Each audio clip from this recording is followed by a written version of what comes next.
Mga kababayan, sa mga susunod na araw, mas titindi pa ho ang bangayan netong si Congressman Dan Fernandez at netong si Senator Ronald Bato de la Rosa. Sobra na nga naman ho kasi itong si Congressman Dan Fernandez, pati yung anak na nananahimik netong si Senator Ronald Bato de la Rosa, dinamay ho niya dyan sa nangyayaring Quad Committee hearing. Yun ho ang problema doon. Ngayon ho, ito ho ang banat nitong si Senator Ronald Bato de la Rosa dyan sa banat na yan nitong si Congressman Dan Fernandez. At papanoorin din ho pala natin yung interview na yan nitong si Kong Dan dyan kay Christian Isguera. Pero bago ho yan, isang like at isang subscribe, masaya na ho tayo dyan. At sa mga gusto sumali sa ating community, i-click nyo lang ho yung join button sa baba para kayo hong pinakaunang makakita sa ating mga reaction video. Kong Fernandez, wag mong idamay ang anak ko. If your son needs a babysitter, mine doesn't need one. FYI, my son entered PNPA against our will. He is Scout Ranger, Airborne, and now Special Force student. Please do not demean his professionalism. Yan ang ba sinasabi natin dyan. Congressman Dan Fernandez. At bumana to itong si Kong Dan, di ba? Napanood nyo yung video natin kanina. Ano na ho mas lumalalim na ho, kumbaga nagkakapersonalan na ho itong dalawang politiko na to.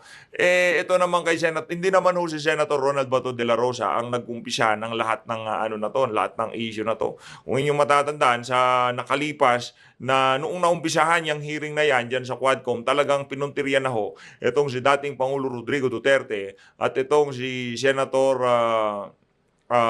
Bato de la Rosa at Senator Christopher Bongo. Ito ang kasulukuyang interview nitong si Dan Fernandez dito kay Christian Isguera. Pakinggan niyo ho ito mga kababayan, matindi ho ang pag-uusapan nila dito. Well, ako tingin ko magiging sama conflict niya siguro kung attend si Presidente, former President Digong doon tapos hindi siya attend sa amin. Sama ko yun yung magiging conflict noon.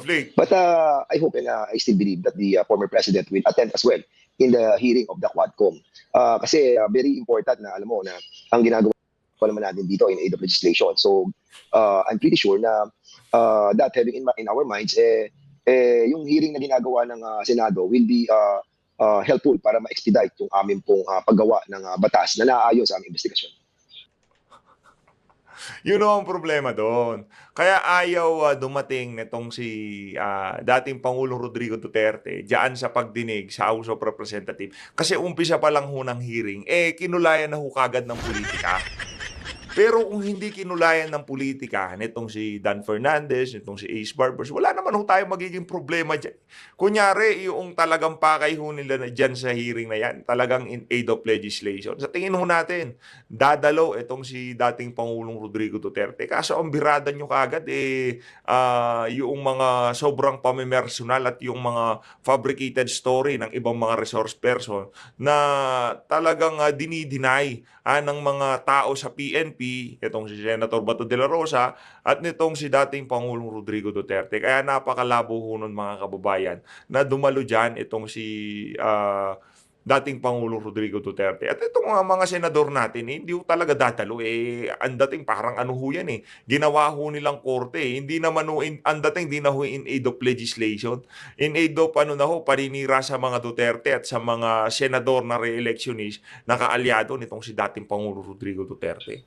Pero ano po bang huling mabalita nyo dito sa company dating Pangulong Rodrigo Duterte? Kasi yung pinakahuli, di ba nagpadala po siya ng liham, sinasabi hindi maganda yung pakiramdam niya. Pero meron ba kahit pa paano indication na baka in the future attend siya? Parang may ganun, Christian. Parang sinabi na by November daw, pupunta sa Quadcom. So, wala pa naman November. So, siguro, nakita niya na siguro dito muna siya pupunta sa Senado. So, tingnan natin kung ano magiging tema ng investigation ng Senado. And thereafter, kami naman, ang hearing naman namin, mag-November na rin So, inaano muna namin, inaasikaso muna namin yung aming lalawigan, no? Dahil devastated ng typhoon. So, tama-tama yun. By next week, maayos na po itong ating pong province dahil nga tinamaan din ng bagyo. But pagdating po ng November 4, yung aming assumption, siguro Tuesday, mag-start na kami ng investigation. Then sa Quadcom, at least malinaw naman yung objectives na inilatag ninyo, no? Kasi nagsimula yan, separate investigations, tapos ginawa nyo, kinolaps nyo into one big investigation, yung Quadcom. Yes. Pero dito, sa prangkang usapan, ano bang tingin nyo talaga na objective nitong ilang mga senador sa pagsusulong nitong investigation na ito? Ang labo naman ng tanong na yan. Pwede rin ho ba natin tanongin? kung anong pakay dyan ng Quad Committee na yan sa kanilang investigasyon kaugnay doon sa war on drugs na nagdaang administrasyon. Tatanungin kung anong pakay na itong mga senador. Hindi na nga ang magpipreside, hindi na nga ang komite ni Senator Bato de la Rosa ang manghuhuna eh. Yung blue ribbon na manghuhuna para hindi mahaluhan ng kulay politika. Alam nyo, ganito ho kasi yan mga kababayan. Pinoproteksyonan din ho nitong pamunuan ng Senado ang kanilang integrity. Kasi ang inaatake na ho dito, mga miyembro, mga sitting senator ng mga congressman dyan sa yung mga resource person na pinapangalanan ho nila mga sitting senator. Siyempre, gagawa naman ho ng paraan yung Senate President at yung mga kasama nila dyan para madepensahan naman yung kanilang mga kasama. At dito sa na to, magkakaroon ho ng kalinawan kung yung mga nagsasalita dyan sa Quad Committee, alam nyo ho yun, ano lang talaga yung napilitan, yung kanilang mga sworn affidavit, finid sa kanila. Possible ho kasi yun, hindi ho natin pwedeng anuhin yung, kumbaga, tanggalin sa picture nga. 'Di ba? Yung paghagulgul nitong si Garma, medyo suspicioso na ho nakakapagtaka na bakit kahahagulgol ng ganon katindi. Kung talagang totoo yung mga sinasabi mo at galing sa puso.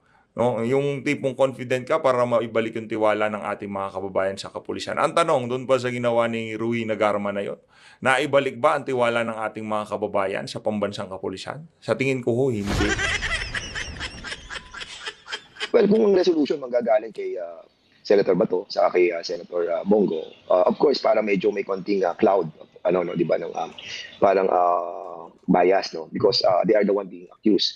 But of course they wanted to be heard na kumbaga makita yung kanilang panig. And that's the reason why we invited them over sa Quadcom, but they refused. So I think they wanted to have a friendly avenue para po dun sa kanilang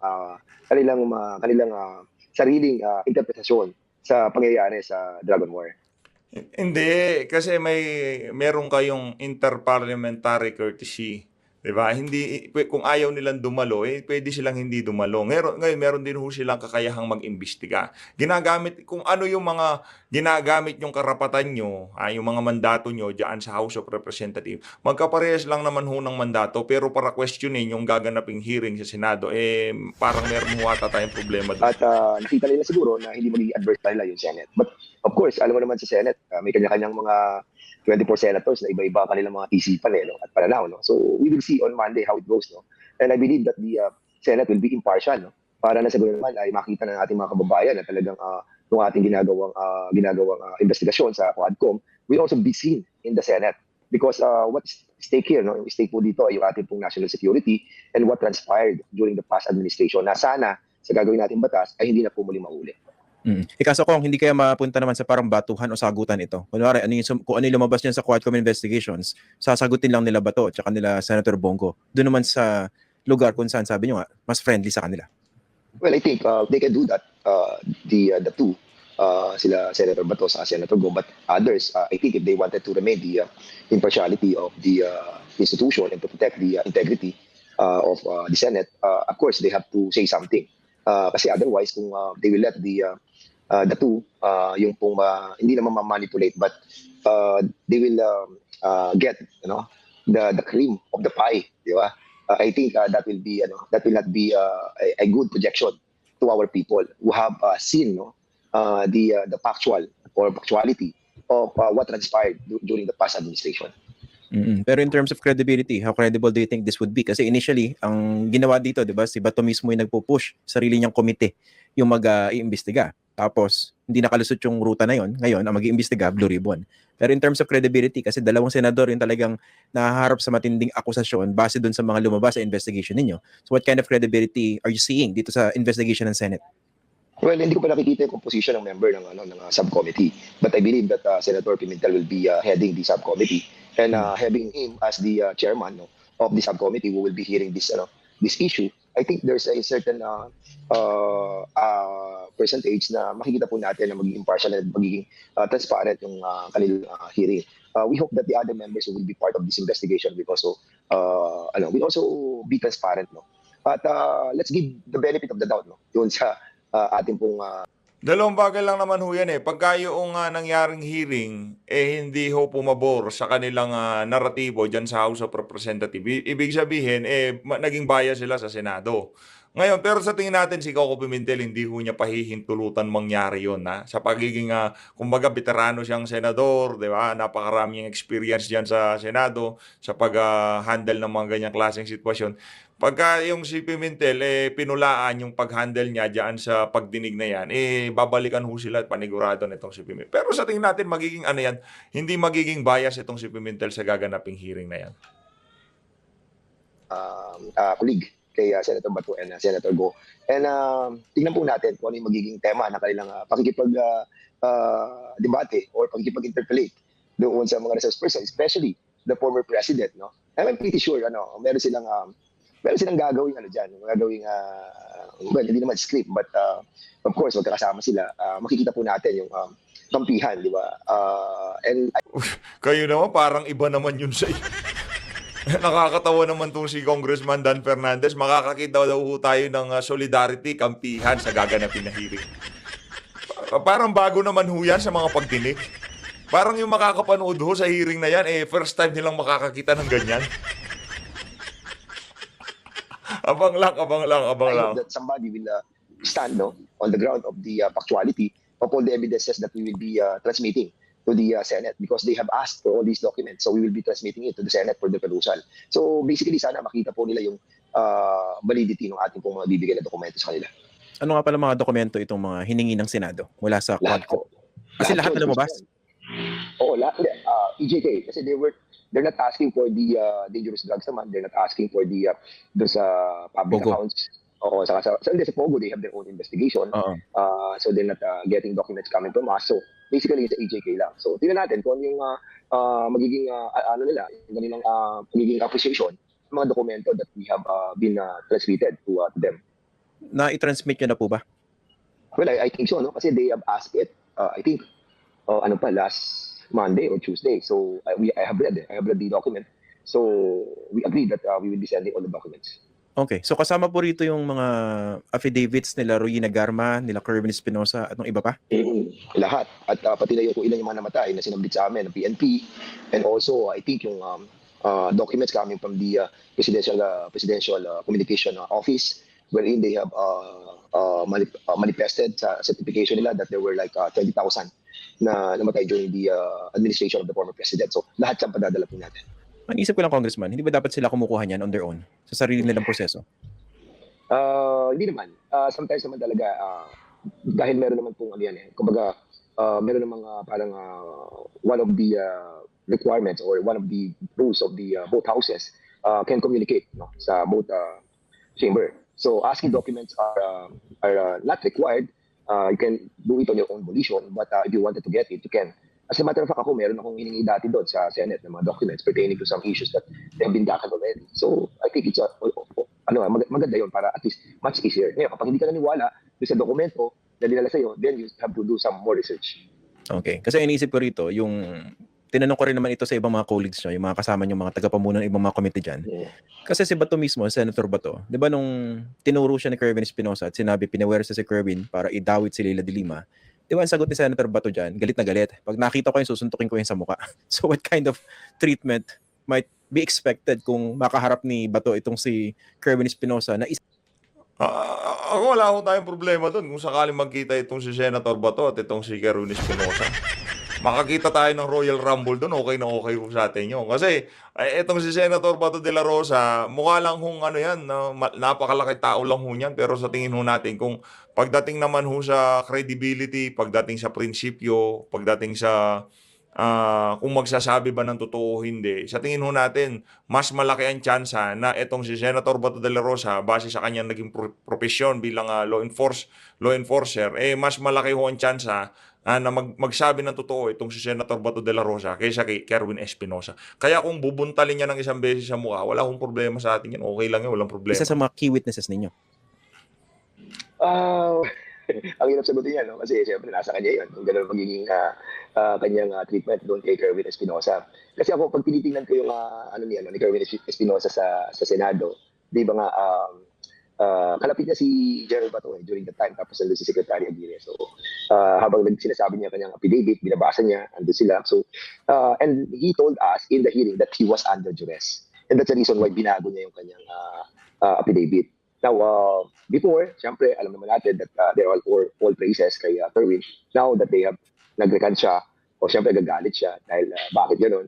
Alam mo, kaya, Christian, yun yung pinag-uusapan namin ng mga chairman. Sinasabi namin talagang kailangan magkaroon tayo ng batas para mapigil na yung ganitong klase ng mga recantation na pagkatapos magsalita sa isang hearing like ours, tapos babaguhin sa mga susunod na panahon. I think Gusto nyo yung sinabi sa inyo, yun ang totoo. Natatakot to sila yung posibilidad na pwedeng magipit. Kasi marami hong pwedeng maitanong dito kay Ruy Nagarma, dito kay Kerwin Espinosa, na pagka sa Senado hindi ho nila nasagot ng maayos, yung sinabi nila dyan sa Quad Committee, wala hong kwenta.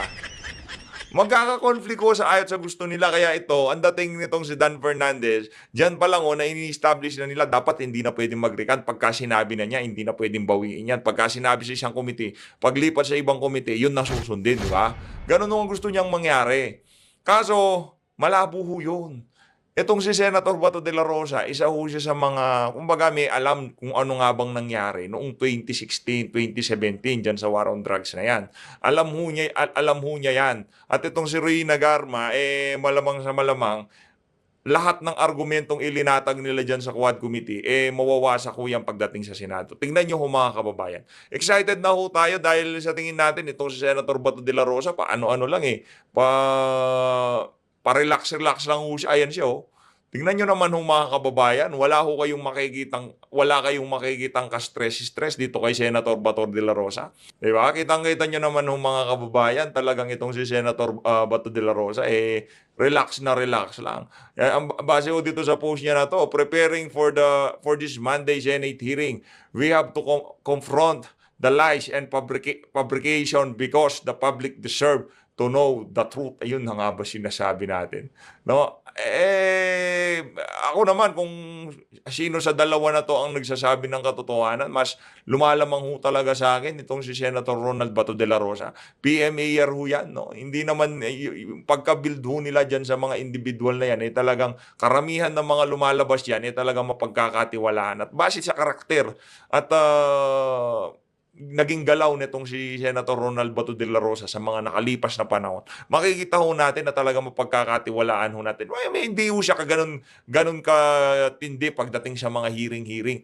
Pero pagdating sa loyalty, pagdating sa honesty, integrity, the best ho yan si Senator Ronald Bato de la Rosa. It's taking, nagkakaroon ng bad precedent, and we have to give some bigger penalty for this para at least matakot sila na kapag nagsinungaling sila sa una man o sa huli, meron silang malaking responsibilidad. So, ngayon, kung magkikita sila, susuntukin niya si Kerwin Espinosa doon sa Senado, kapag inimbitahan nila ulit si Kerwin, it's up to him. I think that pronouncement is, I really don't know if it's true or not, but I hope it's true. Ganun, kasi ang gandang issue niya.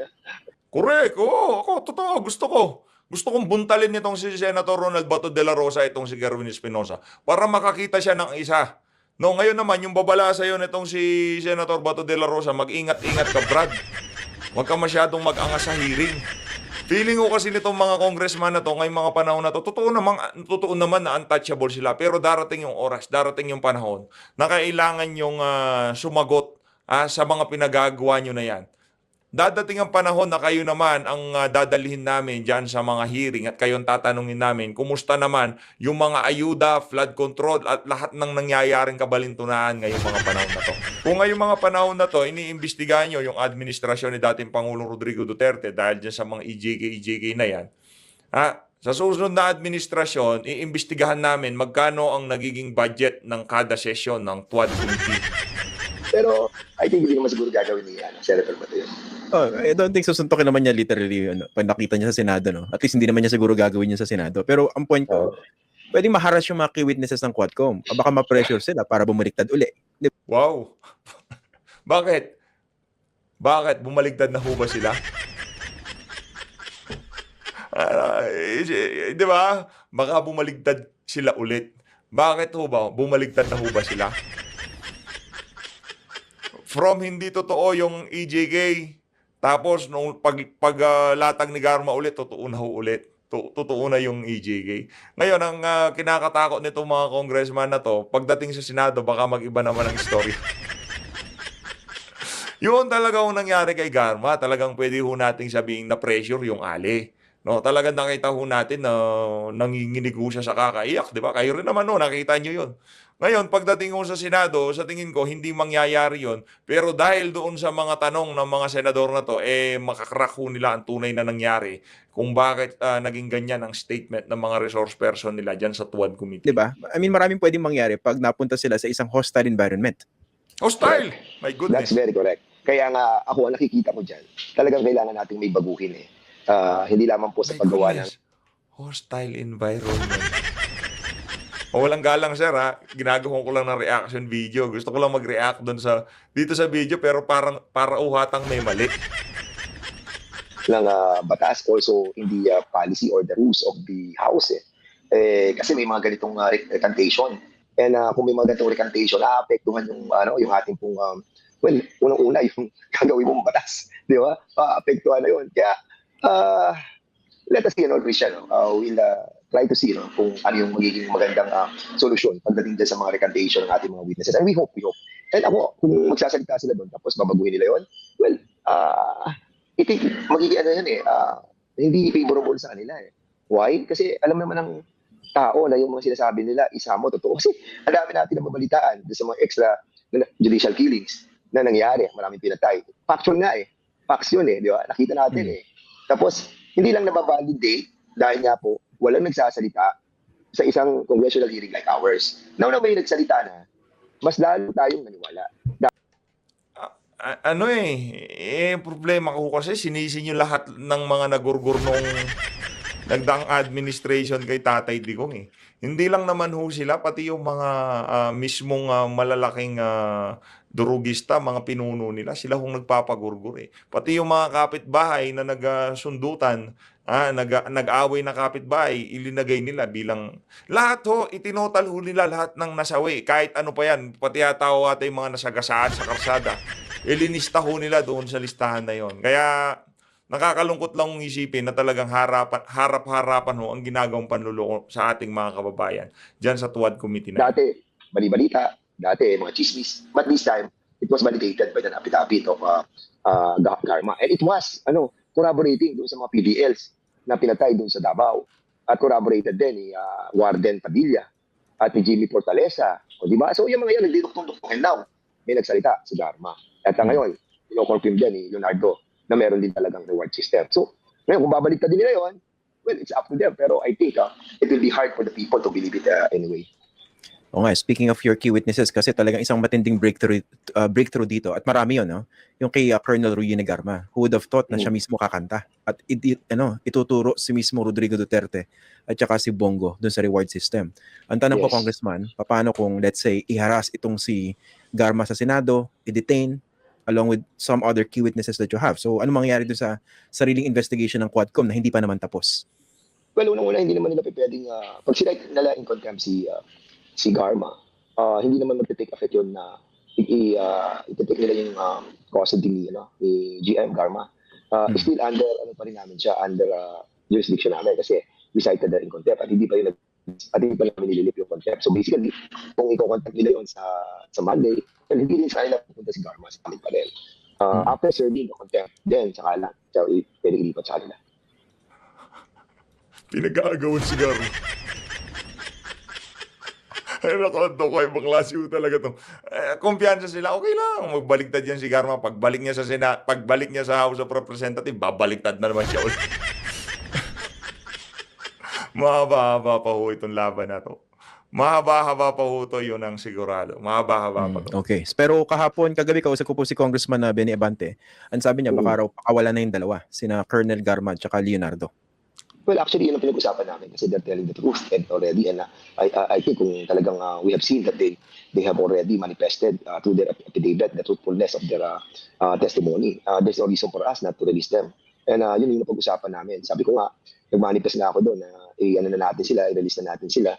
And nagkaroon lang ng konting pagkatalo. And we suspended our hearing and we talked about it and we decided to defer it And then we will be asking yung mas maraming member ng aming committee para to decide on the yung fate po ng dalawa. Okay. Speaking of Colonel Garma, so kinausap daw siya ni dating Pangulong Rodrigo Duterte pagkatapos siyang umamin sa Quadcom. Paano po ba nakarating sa inyo yung information na ito? Yun, yung nagtanong kasi si Franz Castro si congressman kung may mga tumatawag sa kanya. So sumagot siya na meron. Sino? Si ano nga daw, makamag-anak, tapos si former president. Ano na pag-usapan? Siya na pag-usapan yung tungkol dun sa yung kay Leonardo, tapos yung sa iglesia na nilinis niya. Sinabi nga ni Garma na kaya naman iglesia dahil nga maayos ang mga iglesia ni Cristo pagdating po dun sa paghawak ng mga pera. Kaya nga I told the mga members namin na nag-suspend kami that we have to separate yung issue ng religion ni Leonardo doon sa kanyang personal things that he had done doon sa kanyang position as a Hindi, nakita nyo na yung affidavit pero pinadiretso nyo pa rin. Yun ang problema doon. Napaso kayo sa iglesia. Napaso sila sa iglesia ni Cristo kasi ang daming umalma, maging itong si dating Pangulo Rodrigo Duterte, ililinaw niya, kaya lang naman siya naghahanap ng INC dahil mapagkakatiwalaan ho sila pagdating sa pera. Police officer. Kasi unfair doon sa INC. Alam mo, minsan marami tayong mga kaibigan ng mga INC at nadadrag yung kanilang pangalan dito sa usapin ito. Napaso ho si Dan Fernandez. The INC anymore dahil nga po I think it's unfair na to drag the whole of the INC in this issue wherein hindi naman po sila kasama. Nagkataon lang, din po yung religion ni Leonardo. Kaya ako nga, personally, sabi ko nga, may tayo ng pasensya sa INC kung nadadrag yung kanilang pangalan dito. But of course, sometimes ang ating mga members, you cannot stop them on attaching yung INC dun sa pinag-uusapan. But I'm trying to tell them to refrain from doing that. Kasi separate ang religion sa state. Okay, pero yung Diyan sa issue na yan, separate ang religion sa state. Pero pagdating sa issue ng KOJC, wala ho, hindi separado. Yan ang hirap dito, double standard ho sila diyan sa House of Representatives. Pero pagka napupulaan ho sila na double standard, galit na galit ng tawag ni Rodrigo Duterte kay Colonel Garma, tinakot ba raw si Garma dahil sa mga sinabi niya? Wala naman sinabi si Garma about sa pananakot. So we believe her na wala namang pananakot. And as a matter of fact, kung siguro kung tinakot siya, sasabihin niya yon sa committee, but she never said anything about on that kind of na pananakot sa kanya. And we tend to believe her. So ano raw ang pinag-usapan? Yun nga, isa yung kay Leonardo. Pero may mga bagay pa rin siyang mga sinabi na hindi na sa hearing. But of course, Christian, sometimes meron tayo mga bagay na hindi natin masabi kung wala tayong liberty to tell the issue that was discussed sa amin. Siguro in the right time, we will be discussing it as well. Taga lang, medyo na-monitor ko yan. Pero I won't force you to divulge that. No? We will respect that. Pero ano ba basically ibig sabihin niyo rin sa kataga na yan? Meron mga sinabi si Duterte kay Garma na hindi pwedeng pag-usapan? Ganun po ba yan? Siguro kasi we have to ask some permission from also. I think on this one kasi that is something personal. So siguro tingnan muna natin. Ako nga nung tinatanong ako ng mga media about it, sabi ko I will ask muna permission. Kasi I haven't talked to her. During that time nagkaroon kami ng suspension. Doon lang namin siya nakausap and that was among our members of the Quadcom, especially the chairman who were there when she spoke. So let us give some time. Baka mamaya masabi rin niya yan sa tamang oras. Pero ibig sabihin nung break ninyo, kinawento ni Garma sa inyong mga Quadcom members kung ano yung sinabi ni dating Pangulong Duterte? Yeah. There were like, I think, mga 5 na members na nandun, including the chairman. Okay, pero personal yung pinag-usapan? Oo, medyo personal, kaya medyo ayaw namin sabihin. Okay. Medyo personal, pero sabi ho ni Garma, halos isang minuto lang silang nagsalita, nag-usap. Ano na naman ho kaya mga kasinungalingan tatahiin nila kaugnay doon sa nangyaring pag-uusap nitong si Rina Garma at nitong si dating Pangulo Rodrigo Duterte? Okay. Pero nakakagulat lang kasi, no? Or baka naman hindi. Kasi nung bago nagsalita si Colonel Garma, 'di ba, bago umamin sa inyo, 'di ba, talagang siya, she was very adamant na, 'di ba, tinatanong niyo siya at ng ibang mga congressmen, ano ba yung relasyon niya dito kay dating Pangulong Duterte? Gaano ba sila ka-close? Bakit nag-retire siya na maaga? She was expecting na ma-appoint ba as GM ng PCSO? 'Di ba? Yan ang naging takbo naging direksyon ng pagtatanong niyo, 'di ba? Yes, yes, yes. At magugulat ka kasi alam mo nung una talaga medyo ayaw niya talaga magsalita. Pero alam mo kasi meron tayong mga hawak ng mga evidences against her. And most likely, siguro talagang naano na rin siya na caught na against the wall. So she needs to speak, no? And ako din nakikita ko sometimes talaga yung pag nakita mo talaga yung tao na nagsisinungaling, no? And mabigat yung dibdib niya. Nakita namin yun eh. And the reason why we cited that in contempt dahil harapan yung pagsisinungaling niya. At basically yung pag-contempt namin sa kanya, nakatulong sa kanya yun para magsabi ng katotohanan. At nung kinakausap na namin siya, Ang labo nun, yung pagkakakontempt daw nitong si Garma nakatulong para magsabi siya ng katotohanan. Parang mali naman yun kung Congressman Dan Fernandez. Yung pagkakakontempt niya na yon nagkaroon ng pagkakataon yung mga oportunista dyan sa House of Representatives para merong ma-feed dito kay Ruina Garma na angkop doon sa naratibo ng Tuwad Committee. Yun. during the suspension, sinasabi niya yung malug na ibig niya. Lumuwag daw dahil nga nasabi na niya lahat ng totoo. At kung ano daw mangyari sa kanya, dahil nga yun ay parang inaalay na rin niya sa anak niya. Dahil nga sabi niya yung anak niya, kinakausap din siya about that. And that's the reason why sabi namin, siguro talagang she's telling the whole truth, no? And everything about what really transpired. And of course, naano rin kami sa kanya kasi nagwo-worry siya sa safety niya. And yun talaga yung kanyang isang sinasabi sa amin na takot na takot din siya dun sa kanyang kaligtasan dahil nga most likely alam niya rin yung karakter ng kanyang mga binangga by telling the truth, and we cannot blame her, di ba? At sabi ko nga sa kanya, hindi lang naman ikaw ang delikado. Lahat naman tayo delikado, so join the club. Wala ba siyang hiningi nga palang kapalit bago siya na kumanta? Wala Talaga. Ang sa kanya lang talagang Yung wala ba siyang hiningi para siya bago siya kumanta? Mali yung tanong na yun eh. Alam niyo yung tanong yun, ano ang inoffer sa kanya bago siya kumanta? Ayun na nga mga kababayan, dito na unahan tatapusin ang ating reaction video. Maraming salamat sa pagsuporta sa PH Update. Abangan lang ho natin ang mga kasusunod na kaganapan diyan sa investigasyon kaugnay diyan sa EJK. Maraming salamat ho. Mag-ingat po kayo lahat. Mahal natin ng Pilipinas.